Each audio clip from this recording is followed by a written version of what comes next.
Right here, right now, it's LA South. I'm Pamela Kay, and this is the only place you're going to find unique guests from all over South Louisiana and beyond, like today's guest, Allan Irwin from Cutthroat Tattoo, right after this.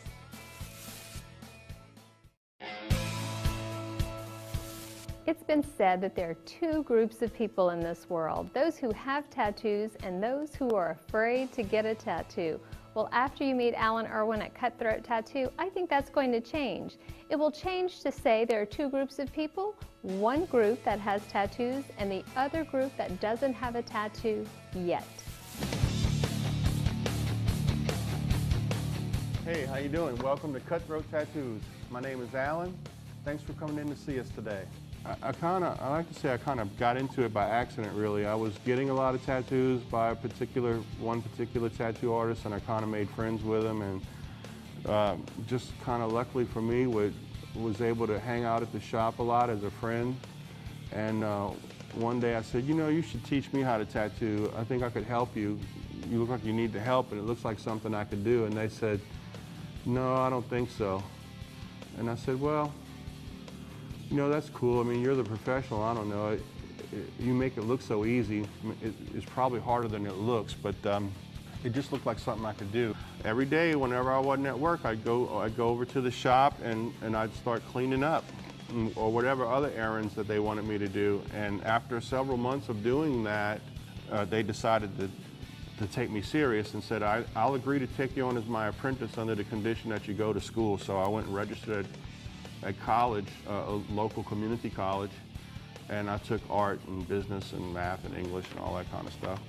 And that's how I started my apprenticeship.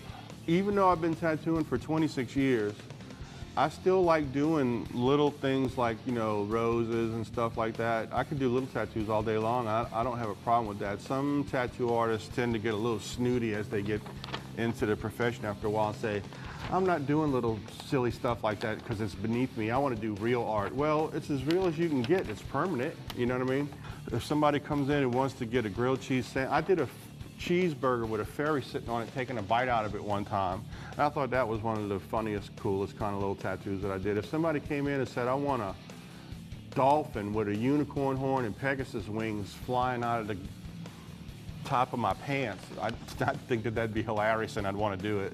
I've done like the little cartoon character of a guy pushing a lawnmower, cutting like somebody's bald on the top, but they just got a little bit of hair, so they got the little guy pushing the lawnmower like he's cutting the hair off. You know, little cute things like that. If somebody comes in and they're younger and they don't have visible tattoos and they want to get a tattoo on their hands or their face, like an 18, 19, 20-year-old, something like that, and they're not already fully sleeved and they want to get a tattoo on their hand or their face, I'm really going to try to talk them out of that, because, you know, it might be cool right now, but you have no idea where your life's going to take you, and having a tattoo on your face or your hands or something may prevent you from getting a job later in life. And if you're only 18, 19, or especially if you're 16 or 17, I'm not going to do that. But the bottom line is, if I sit here and tell you, you really don't want to put this on your face like that, have you thought about the fact that it may preclude you from getting a job later in life? And if they say, I really don't care, dude, you're not my daddy, I got the money, this is what I want, ultimately I'll probably end up doing it, because if I don't, they'll just go to the guy down the street and get it, and it's better that I make the money than somebody else make the money. So at least if I do it, I know it'll be done right, but I will try to talk you out of it. I had a mother and daughter come into the tattoo shop I was working at the time, and the girl was about 15 or 16 years old, and this was really a long time ago, and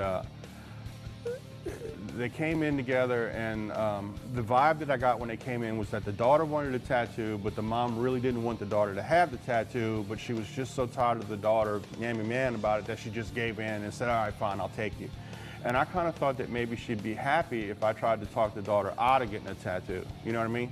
Because what she wanted was a big old skull on her arm, and I thought, you know, you might think that's cool now, but in 10 years, you're so not going to think that's cool. You know, you're going to be walking down the aisle getting married with a big old hunking skull on your arm. It's not very, you know, so I just thought maybe I'd be doing a mom a favor by telling her, you know, you probably shouldn't do that.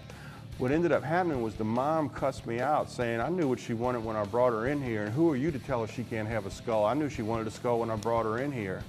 So I said, I'm sorry, I think we got off on the wrong foot. Let's start all over again. Hi, my name's Alan. How can I help you? She wants to get this skull on her arm, and I said, get out. And what ended up happening behind all that, though, was a couple of months later, out in the parking lot, I found a shoebox tied up with twine. And out of curiosity, I picked it up and opened it up, and it was all kind of voodoo stuff inside. Those people, whether it was the girl or the mom or both together, whatever, were so upset with me refusing to do the tattoo that they put a voodoo curse on me. Had a little doll that was supposed to be me with pins in its hands and all kind of stuff. Over the years, I've taught several people how to tattoo, and probably the first 3 people that I taught how to tattoo, I think, have done the most with themselves. The first person I ever taught how to tattoo was a guy named Yancey Miller. And then the next person I taught how to tattoo was, his name's Andrew, but everybody knows him as Drew. And then there's another guy named Court Chatinier. And the last I heard, Drew was in Austin and Court was working out in LA. So they've all done really well for themselves and, you know, moved on beyond what I could teach them.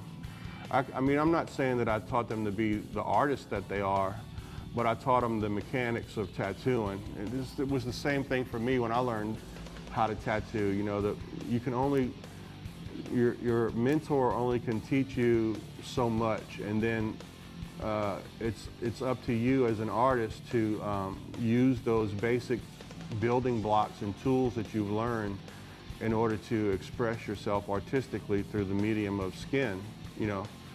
And you know, these people have thrown themselves into their work and have done quite well, and I'm very proud to say that I've taught those people how to tattoo.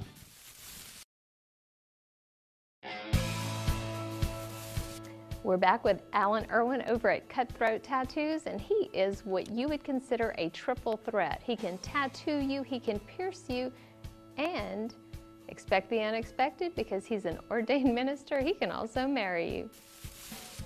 Well, I've been an ordained minister since 1997, and a lot of people don't know that about me. I don't preach at a church or anything like that. I have what's kind of referred to as a marriage ministry, I guess. I have legally the right to marry people, and I did it because, at first I did it because I thought it'd be really cool to be able to marry people in the tattoo shop. And I have actually married people in a tattoo shop. It wasn't anything fancy, they just wanted to be married, and they came in and I married them. But I've also married people in their house. I've married people in my house. I've married people in reception halls with big fancy weddings. I've married people, there was 2 couples that wanted to be married in a bar room. And that's where they met, and that's where they hung out, and that's where all their friends were. And they wanted to get married there and then have the reception there afterwards. So I went to a bar room and married somebody, twice, same bar. And then I married a couple standing on the corner of Bourbon Street. They met at Mardi Gras one year on Bourbon Street. And then the guy lived in Seattle and the girl lived in somewhere on the East Coast, I forget where. And so when they had a long distance relationship for like a year, and then they decided they wanted to get married, and they wanted to get married where they met. And I happened to meet up with them, and they were going to get married at some sort of wedding chapel. And I said, well, I could marry you. I could have married you right here. And they said, really? And they said, could you marry us actually on the spot where we met? And I said, sure, I can. I have no problem doing that. So we actually went on Bourbon Street and stood on the corner of Bourbon and St. Louis, and I married them. And they signed their papers on top of the garbage can and had 2 complete strangers act as their witnesses. A guy that I met through a sort of a niece of mine. And he came in to see me and said he wanted to get a tattoo on his back. And I said, well, what do you want to get? He said, I just want a picture of Jesus, the face of Jesus. So he said, I want it right in the middle of my back. And I said, are you sure you want to do that? Because it's right in the middle of your back. You don't want to, like, maybe just put it on a shoulder blade or something? That's what I want, just the Jesus, and that's it. And I said, well, all right, you know, if you're sure it's what you want.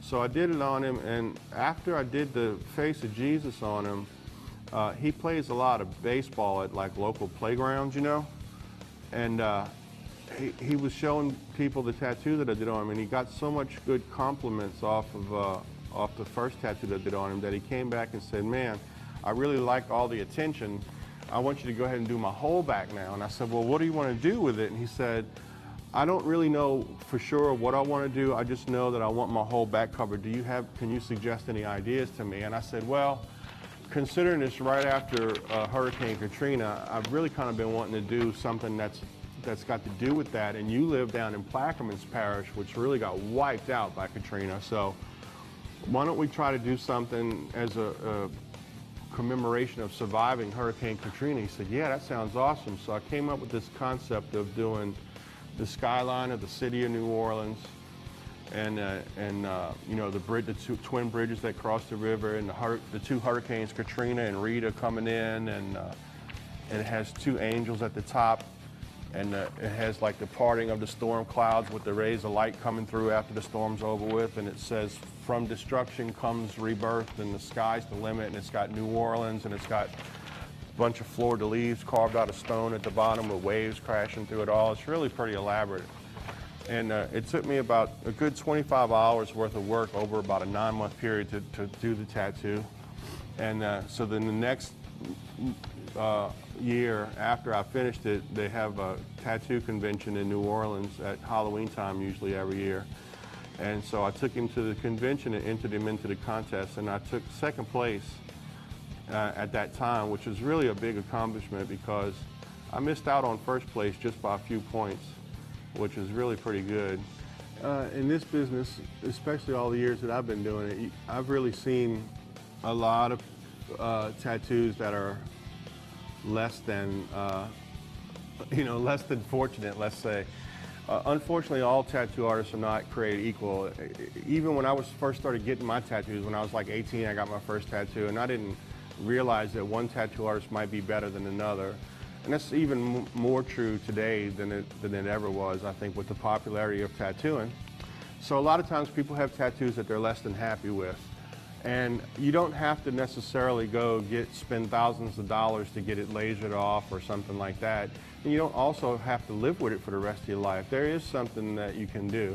You can come and see me and I can fix it for you. We can either cover it up with something new and completely different so that you'll never know that you had this other tattoo that you're not happy with, or we can maybe fix it and repair it and give it new life, which is what I'm trying to do right here, and make it look better than it ever looked the day you got it.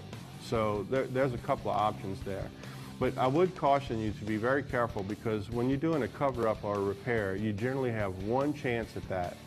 And if you made a decision to let somebody do a tattoo on you that wasn't very good in the first place, you only have one chance to fix it. So you really, and fixing a tattoo or covering a tattoo is even harder than just doing a regular tattoo on clean skin. So whoever you choose to do your repair or cover up, they really need to know what they're doing. So you really have only one shot at that. So whoever you choose well. A scratcher is what professional tattoo artists refer to someone who is tattooing out of their house. They're an inexperienced, untrained person who has gotten their hands on some form of tattoo equipment, and they are attempting to do tattoos essentially illegally out of their home. They're untrained, so they're not clean. They don't know anything about cross-contamination or sterilization or anything like that, and they don't know what they're doing tattoo-wise. So when they tattoo people, the finished product looks like they just scratched something on somebody with a rusty nail or something. That's why they call them scratchers, because they're just scratching people up. Well, I'm trying to decide, do I want a Maryland piercing or do I want a sleeve? Choices for me, but the only choice for you is Cutthroat Tattoos here in Broussard.